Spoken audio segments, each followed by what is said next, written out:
অসীম মেহেরবান এবং বিশেষ করুণাময় তিনি, যিনি রহমান এবং রহিম। রহমান রহিম আল্লাহ পাকের দুটি গুণবাচক নাম। রহমান অপেক্ষা রহিম অপেক্ষা রহমান, এটা হচ্ছে বেশি ব্যাপক অর্থবোধক, যার জন্য তাফসীরে বলা হয়েছে আর রহমানু যুর রাহমাতিশ শামিলা বিজামিল খালায়েক ফিদ দুনিয়া ওয়াল মুমিনিনা ফিল আখিরাহ। অর্থাৎ রহমান তিনি, যিনি এমন রহমতের মালিক যা বিশেষত গোটা বিশ্বের সমস্ত মানুষের জন্য প্রযোজ্য।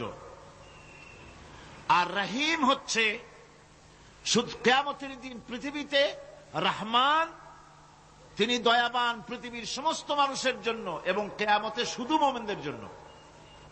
রহমান কিয়ামতে শুধু মুমিনদের জন্য। আর রহিম হচ্ছে আর রহিম যুর রাহমাতি শামিলা লিল মুমিনিনা ইয়াউমিল কিয়ামা। রহিম হচ্ছে শুধুমাত্র কিয়ামতের দিন আল্লাহ রাব্বুল আলামিন শুধু মুমিন লোকদের জন্য এই বিশেষ দয়া কিয়ামতের দিন করবেন। এখন রহমান হচ্ছেন পৃথিবীর সমস্ত মানুষের জন্য, সমস্ত প্রাণীর জন্য। তার দান থেকে কেউ বঞ্চিত থাকবে না, সকলের জন্য তার দানের দরজা অবারিত, উন্মুক্ত।